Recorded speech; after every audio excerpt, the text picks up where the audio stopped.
Bismillahirrahmanirrahim. Assalamualaikum warahmatullahi wabarakatuh. Bagi sahabat semua yang pengen langsung mendengarkan kajian, bisa langsung skip ke menit 145. Baiklah, bagaimana kabar sahabat semuanya? Semoga sehat walafiat dan selalu berada dalam lindungan Allah Subhanahu wa taala. Puji dan syukur kita panjatkan kepada Allah yang mana pada kesempatan kali ini kita bisa bertemu kembali, bisa bersilaturahim kembali lewat channel kajian Hanan Ataki Ribon. Seperti biasa pada kesempatan kali ini channel Hanan Ataki Ribon akan menyajikan video kajian yang akan disampaikan oleh Ustadz Hanan Ataki. Tapi sebelumnya saya akan bacakan beberapa komentar dari sahabat-sahabat semua. Yang pertama ini dari Tini 2259. Masya Allah, tabarakallah, mantul, mantap betul Gurunda. Yang selanjutnya ada Jahro Al-Hidayah. Ustadz adalah pertama yang membuat saya sadar dari pergaulan bebas, perlahan mulai berhijrah menjauhi larangannya. Terima kasih Ustadz yang udah banyak memberikan motivasi buat kami para anak muda selalu ada di jalan Allah. Alhamdulillah. Yang selanjutnya ada Piyah 71. Assalamualaikum warahmatullahi wabarakatuh. Terima kasih banyak ilmunya Ustadz, tetap semangat. Selanjutnya ada Retno Winning Room. Ustadz, sosok yang membuat saya terkagum. Sehat-sehat Ustadz. Alhamdulillah. Itu tadi beberapa komentar dari sahabat semua. Selanjutnya silakan mendengarkan video kajian ya. Selamat mendengarkan. Giliran orang lain ke kita. Alam nashrah laka sadrak wa wada'na anka wizrak. Kalau kita lapang dada, ringan beban kita teh. Kenapa kadang-kadang punggung kita nih di sini tuh pundak kita rasanya kayak keras gitu kan ya? Kebanyakan pikiran. Pas kita dipijat, kenapa nih keras banget? Stres. Kenapa kok bisa stres? Dadanya sempit. Orang yang dadanya sempit, satu kesalahan orang aja udah bikin dia nyesek. Tapi kalau dadanya lapang, kesalahan-kesalahan orang itu nggak bikin dia nyesek karena masih lapang. Kayak sebuah ruangan sempit, ditaruh satu barang udah sesek. Tapi kalau ruangannya luas, ditaruh banyak barang juga masih lapang, gor gitu. Naruh lemari beberapa masih lapang. Tapi kalau kamar mandi, taruh lemari satu udah nggak bisa ngapa-ngapain kan ya. Jadilah syarhus sadar, berlapang dada dengan kesalahan orang lain kepada kita. Sehingga kita nggak gampang nyesek. Kita nggak gampang stres, kita nggak gampang nyimpen, nggak gampang sakit punggung kita. Kayak gitu Allah bilang, alam nasyrah laka sadrak. Kalau udah lapang dada, wa wada'na anka wizrak, kami turunkan beban-beban kamu. Alladzi anqadha dhahrak, yang memberatkan punggungmu. Caranya gimana? Fa inna ma'al usri yusra. Inna ma'al usri yusra, fa idza faraghta fansab, wa ila rabbika farghab. Itu kan ajaran supaya syarhus sadar. Pasti ada kebaikan di sini, pasti ada kebaikan di sini. Minta aja sama Allah, minta tolong kepada Allah, maafkanlah dia supaya kita enggak angqadallah, enggak memberatkan punggung, enggak jadi berat sendiri gitu. Jadi stres sendiri, jadi kayak terbeban sendiri. Ini kalau orang kepada kita, kayak misalnya cara lapang dada itu kayak husnuzon, salah satu yang paling penting. Oh, pasti bukan saya maksudnya. Kadang-kadang kan kita suka baper sendiri ya. Ada yang ngomong apa, chat di grup, kita ngerasa kayak di-spad gitu. Wah, ini gua banget nih yang diomongin. Padahal enggak.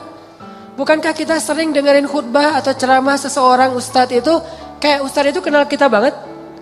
Kok ustadz itu jadi tahu masalah saya sih?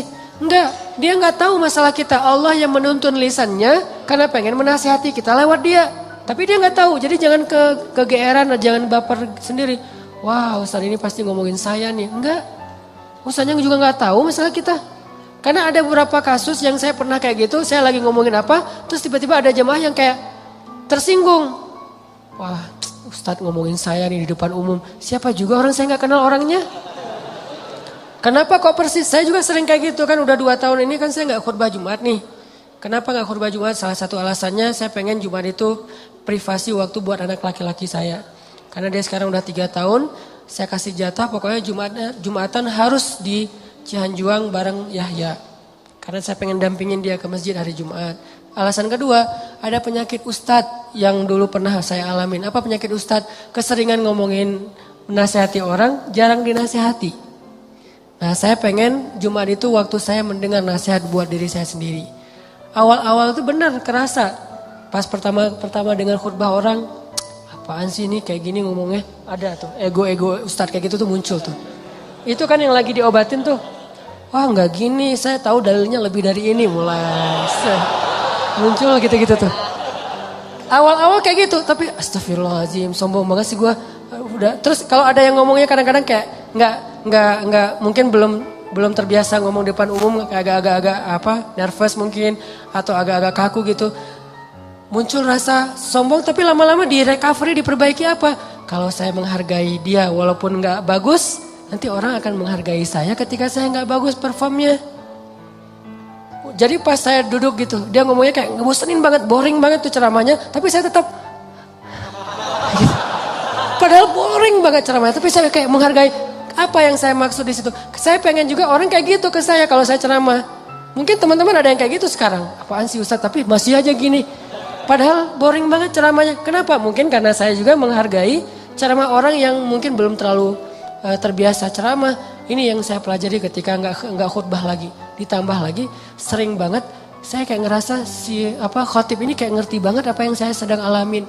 Kayak lagi baper sama teman, lagi baper sama istri, langsung ceramahnya tentang suami kepada istri. Loh, kok tahu banget sih masalah saya? Kan sering kayak gitu kan? Itu bukan karena dia tahu loh. Allah yang Maha tahu. Allah lagi menuntun kaki kita melangkah ke masjid yang khutbahnya tema itu. Dan Allah menuntun lisan ustadz untuk ceramah pas waktu kita datang tentang tema itu. Allah yang lagi nasihatin kita lewat lisan seorang ustadz. Jadi jangan baper. Gitu juga ke teman. Bukan dia tahu masalah kita, pengen nyindir kita, pengen nyepet kita. Enggak sama sekali. Jadi legowo. Syarhus sadar. Salah satu caranya husnuzon. Ini bukan yang cewek-cewek juga. Kalau lagi ngobrol sama teman-temannya, tiba-tiba ada yang keceltukan ngomong apa. Jangan langsung diem. Wah ngomongin saya nih, pasti saya maksudnya. Belum tentu, husnuzon aja. Mungkin dia emang gak tahu masalah kita. Teman-teman yang lain tahu kecuali dia yang ngomong nih. Berarti jangan-jangan kita udah baper habis-habisan, udah habis air mata kita nangis sepanjang malam. Ternyata gak ada masalah. Kan konyol banget kan ya. Kita udah curhat kemana-mana, udah marah ke siapa-siapa, terus udah nangis sepanjang malam, udah bengkak matanya. Besok pas tabayun, maaf ya saya nggak tahu kalau ada masalah itu. Oh jadi kamu nggak tahu, rugi dong air mata saya udah 1 ember. Ini sering terjadi. Kenapa? Karena kita nggak syarhus sadar, nggak husnuzon dulu sama orang lain. Kalau misalnya menurut kita dia tahu banget masalah saya masih diomongin, oh mungkin dia silap, mungkin dia lupa, mungkin dia terlanjur ucap, atau Enggak, dia pasti ngonsep tuh soalnya captionnya tuh panjang banget, pasti dia nulis. Kalau gitu mudah-mudahan dia udah sadar sekarang. Belum sempat aja minta maaf ke kita, yang jelas dia udah sadar, udah minta ampun ke Allah. Husnuzon. Bukankah Allah mengatakan ijtanibu katsiran minaz-zon? Satu-satunya yang layak kita suuzon itu cuma setan. Bukan orang. Minimal kita bilang bukan dia gak maksud kayak gitu. Setan yang nuntun lisan dia. Setan yang bikin dia mengatakan itu dan dia udah sadar sekarang. Setan aja yang disalah-salahin, gak apa-apa. Apa salah saya kata setan? Ya emang salah. Apa salah saya? Ya kamu jadi setan gitu. Kan suuzon yang diperbolehkan buat setan doang kan. Kayak Nabi Yusha ketika lupa masalah ikan dengan Nabi Musa pas nyari Khidir. Apa kata Nabi Yusha? Wa ma ansanihu illa syaitanu an adhkurah. Maaf ya Nabi Musa, tidak ada yang buat saya lupa kecuali syaitan. Jadi yang dikambing hitamkan oleh Nabi Yusha adalah setan. Lagian kalau kita ada masalah, pasti kita ngomongnya apa? Auzubillahi minasyaitonirrajim. Setan bilang, enggak, saya enggak godain kamu aja sendiri kegeeran. Kan bisa aja gitu kan ya, tapi tetap itu udah fitrah. Nah dia setan. Tapi kalau jin enggak, kita enggak boleh suuzon sama jin. Ada penampakan apa, nih kayaknya mau ganggu saya sholat tahajud nih. Enggak, dia cuma lewat doang gitu. Tapi kalau setan benar, enggak khusyuk, pasti setan. Enggak bisa move on, pasti setan. Wujudnya manusia. Kan Setan itu minal jinnati wan nas ya, dari jin dan manusia tuh. Enggak. Bercanda, astagfirullahaladzim. Nah, nanti saya di-report, di-ban lagi akun saya. Sama mantan-mantan. Banyak gening. Oke. Dari orang ke kita, syarhus sadar. Secara syarhus sadar, lapang dada gimana? Husnuzon. Dan ini nggak bisa sekaligus, teman-teman, saya juga masih belajar husnuzon. Oh mungkin. Iltamis li akhika alfa uzrin. Cari 1000 alasan buat saudara kamu. Kalau nggak bisa gitu minimal cuek. Arti cuek nggak usah dipikirin. Nggak usah dibahas. Kadang-kadang ngebahas satu masalah sebetulnya cara lain buat setan untuk bikin kita nggak pernah bisa selesai dengan masalah itu. Terus aja dibikin berlarut-larut. Kayak ada teman kita habis ada masalah sama temannya yang lain. Nggak usah dibahas sama kita. Kemarin gimana masalahnya, udah beres? Jangan ditanya, udah aja lupain. Begitu kita tanya dia akan bilang lagi, ya tuh nggak apa, kemarin dia masih ngomongin saya. Oh gitu, terus kita pancing-pancing lagi tuh. Harapannya apa? Niat kita pengen empati, padahal itu bukan empati itu. Pengennya kita berpihak sama dia, itu nggak berpihak. Tahu nggak apa arti namimah atau mengadu domba? Kata Nabi, la yadkhulul jannah an-nammam. Nggak akan masuk surga orang yang suka mengadu domba. Nggak akan masuk surga. Nah, adu domba itu ada 2, teman-teman. Ada adu domba orang yang memang jahat, ada adu dombanya orang soleh. Orang soleh juga bisa mengadu domba. Gimana caranya? Kalau orang yang nggak soleh mengadu domba, dia sengaja membuat fitnah di antara 2 orang sehingga mereka jadi baperan, jadi putus silaturahim. Ini nggak soleh. Insya Allah kita nggak akan kayak gitu. Saya yakin nggak ada niat kita ngadu domba orang. Tapi kita mungkin banget terjebak di adu domba yang kedua. Adu dombanya orang soleh nih. Gimana ngadu dombanya? Nih saya kasih contoh. Si A ngomongin si B di depan kita. Tapi nggak sampai kan ke si B. Kita yang dengar, si B nggak dengar. Misalnya kayak dia lagi ngejapri kita, yo dia gini. Kita akan yang tahu. Terus kita capture, kita forward ke si B. Ini aku bukan mau manas-manasin ya, tapi ini cara jawabnya gimana nih, dia ngomong kayak gini tentang kamu. Kita capture, sakit hatilah si B. Oh ternyata dia ngomongin saya di belakang. Itu perumpamaannya kata para ulama, si A manah si B, tapi gak kena, anak panahnya jatuh di lantai. Kita ambil, kita tusuk ke dadanya sambil kita katakan ini bukan dari saya lah, dari dia loh ya. Nih. Kayak gitu analoginya. Itu namimahnya orang soleh. Adu dombanya orang soleh.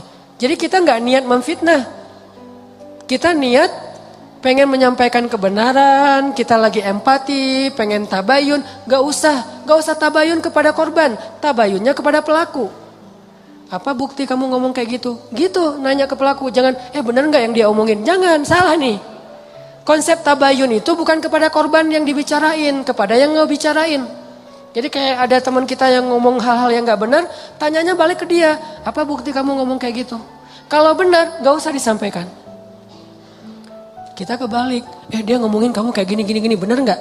Nah, ini konsep tabayun yang akhirnya bukan tabayun jadinya, namimah. Udah jatuh tuh anak panah di lantai, kita ambil, kita tusuk. Ini bukan dari saya ya, dari dia. Dia terus ketusuk. Makasih ya kamu udah nyampain anak panah ini ke saya. Dia emang gak bener nih orangnya. Padahal yang nusuk bukan dia loh, orang ini nih. Kan kita kadang-kadang kayak jadi akrab gitu dengan orang yang sering ngebukain sebuah masalah ke kita kan. Walaupun bikin kita bete, kita anggap dia kayak setia banget, berpihak banget sama kita, empati banget. Enggak, ini salah. Gak kayak gini caranya. Harusnya kita bilang, kalau kamu tahu itu gak nyaman buat saya, jangan disampaikan. Gitu harusnya. Tapi dia ngomongin kamu, biarin aja dia ngomongin. Yang penting kan saya gak dengar, sehingga saya gak sakit hati ke dia. Mudah-mudahan Allah maafin dia, kan selesai. Justru gara-gara kamu sampaikan ke saya jadi sakit hati ke dia. Allah gak maafin dia, Allah gak maafin saya nih. Putus silaturahim kita berdua. Kamu nih pelakunya nih. Kok jadi saya sih? Ya kamu. Rame perang segitiga. Kan ini yang terjadi kan selama ini. Ini lebih realistis menurut saya daripada namimah yang memang niatnya jelek. Buat saya sih, saya husnuzon sama kita semuanya. Gak ada lah niat kita jelek pengen memfitnah orang, gak. Tapi seringnya kita terjebak tanpa kita sadari. Justru karena kejujuran kita, karena keakraban kita dengan teman kita. Jadi kita ngebuka hal-hal yang dia gak perlu dengar. Itu sering banget kayak gitu. Saya juga kadang kayak gitu, misalnya ada yang bicara apa tentang istri saya nggak suka tuh. Dia bicarain istri saya gini misalnya depan temennya ngasih tahu ke saya. Terus saya kan jadi sakit hati sama orang itu ya. Saya juga ngasih tahu ke istri saya lebih sakit hati lagi sama dia. Ini salah, dia salah, saya salah. Harusnya saya diem aja. Papa udah tahu kan masalah ini, kenapa nggak ngasih tahu ke mama? Karena papa berharap mama nggak tahu. Tapi daripada mama tahu dari orang lain, ya berarti orang itu yang salah, bukan papa. Kenapa dia ngasih tahu ke mama? Kan gitu kan? Jangan sampai ya Pak, mama tahu dari orang lain. Jadi kalau ada yang kayak gini-gini harus papa yang ngomong ke mama. Enggak, itu salah konsepnya. Enggak boleh kita menyampaikan sebuah informasi walaupun benar, apalagi belum tentu benar. Walaupun benar kepada orang yang kalau dia dengar dia akan sakit hati atau sedih, enggak boleh. Diamin aja. Kalau ada hal yang enggak benar, kita yang mengklarifikasi. Enggak kayak gitu. Saya kenal dia gitu. Jangan biarkan dia tahu masalah ini. Kalau terlanjur tahu, berarti ada orang yang enggak tahu konsep namimah level 2. Namimah level 1 emang enggak ada niat baik. Namimah level 2 justru karena niat baik. Kan saya pernah bilang, ternyata banyak hadis palsu itu mulai munculnya lewat siapa? Viralnya itu gara-gara ulama-ulama yang soleh. Jadi banyak riwayat hadis palsu itu diantara para ulama yang soleh loh. Bukan sengaja pengen memalsukan hadis. Kenapa? Karena ulama soleh ini terlalu husnuzon. Misalnya nih, ada yang datang ngomong ke saya, Ustadz, saya pernah mendengar hadis gini. Saya sebagai Ustadz, oh gitu? Ya, saya nggak pernah curiga kalau dia itu nggak jujur. Atau kalau dia itu dengarnya nggak utuh. Sehingga saya meriwayatkan lagi. Orang dengarnya dari saya juga nggak curiga kalau saya akan main-main dengan hadis kan. Sehingga tersebarlah hadis palsu. Bukan karena ada orang yang jahat. Ada memang sebagian hadis palsu gara-gara pedagang. Biasanya hadis palsu itu pedagang, penguasa, dan ulama. Ini 3 penyebab hadis palsu. Pedagang pengen ngelarisin barang dagangan. Siapa yang memakai jubah atau sorban 7 meter di hari Jumat, maka dia akan mendapatkan dijauhkan dari api neraka 7 kali langit dan bumi. Untuk jualan sorban 7 meter. Siapa yang makan buah ini maka dibebaskan dari sihir. Dia jualan buah itu. Ini bisa muncul hadis palsu dari penguasa. Siapa yang mengangkat seorang penguasa yang kayak gini maka Allah melaknat dia. Gara-gara apa? Saingan politik. Ulama menyebarkan hadis palsu kenapa? Karena nggak pernah berpikir orang akan bermain-main dengan hadis Nabi. Sehingga dia percaya aja kepada orang itu. Baru nanti di masa berikutnya ulama ketika ngelihat banyak banget hadis palsu mereka perbaiki. Ini riwayat dari siapa, ini dari siapa. Bisa jadi periwayat hadis palsu itu adalah orang soleh, ulama besar. Kenapa bisa ngeriwayatin? Husnuzon. Gak mungkinlah dia bohong atas nama Nabi. Langsung diriwayatkan balik kepada orang lain. Orang yang mendengar gak mungkinlah ustadz bohong atas nama Nabi. Terus saja hadis palsunya nyebar. Itu teman-teman. Jadi namimah mengadu domba juga bisa kayak gitu. Gara-gara kita terlalu akrab dengan teman kita. Kemarin ada yang ngomongin kayak gini. Benar gak? Siapa? Si Fulan. Tapi ini aku karena ke kamu dekat ya teman. Jadi aku sampaikan nih. Terus yang teman yang dengarnya, makasih ya udah disampaikan. Kenapa makasih? Harusnya kita bilang, lain kali jangan disampaikan ya yang kayak gitu-gitu ke saya. Harusnya kayak gitu. Kenapa kita malah makasih? Makasih ya udah nyakitin hati saya kan gitu kan ya. Bahasa lainnya mah ya. Makasih ya udah bikin malam saya gak tenang. Makasih ya udah bikin saya bete. Buat apa? Jangan disampaikan. Makanya ketika Nabi mau ketemu seorang sahabat mencegat di tengah jalan. Ya Rasulullah, Rasul udah kenal dengan orang itu? Belum. Orang itu ya Rasul, stop kata Nabi. Kamu ingin menyebutkan aib-aib dia tentang saya? Ya Rasul, biar Rasulullah tahu siapa orangnya. Jangan, saya gak mau ketemu seseorang yang membuat saya bete duluan tentang dia. Biar saya ketemu dengan dia dan saya gak tahu apa-apa tentang dia. Jadi Nabi bisa nyaman. Ini cara Nabi menghargai orang lain. Jadi teman-teman, kalau kita ke orang jaga perasaannya, kalau orang ke kita berlapang dada. Husnuzon, maafin, lupain, gak usah dibahas, gak usah diperpanjang. Apalagi kita kayak ada kasus misalnya, ada 2 orang yang lagi punya masalah rumah tangga. Kita kayak sebagai temennya atau fansnya atau followersnya, kita kayak pengen nunjukin sikap membela gitu. Salah satunya kita bela, akhirnya kita bikin akun khusus untuk pembela si A. Yang B juga pembela si B. Akhirnya kita rame gitu. Sebetulnya kita lagi mengadu domba dua orang suami istri ini loh. Harusnya kita kalau nggak bisa mendamaikan, diam. Biar mereka menyelesaikan masalah mereka atau selesai dengan sendirinya karena tidak ada yang respon. Makin direspon makin rame nih. Itu kan terjadi. Jangan-jangan nauzubillah nih teman-teman. Ada peran kita di dalam perceraian dua orang yang mungkin terjadi. Atau 3 orang atau 4 orang atau sekian banyak orang cerai gara-gara kita nih. Kenapa gara-gara saya Ustadz? Gara-gara kita ngebelain dia. Makin dia mantap untuk menceraikan pasangannya. Benar juga ya kata kamu, berarti saya harus menceraikan istri saya. Enggak, saya enggak nyuruh cerai ya, tapi dia emang kayak gitu orangnya. Nah ini sering kayak gitu. Ke teman kita juga kayak gitu, ke kantor, di kuliah, di persahabatan. Ini namimah teman-teman. La yadkhulul jannah an-namam. Enggak masuk surga orang yang menyebarkan permusuhan atau mengadu domba. Terakhir, mudah-mudahan kita benar-benar bisa menjalankan 2 konsep ini. Satu surat At-Taubah, Ra'fah. Satu lagi surat Al-Insyirah, Syarhus Sadar dalam bergaul kita.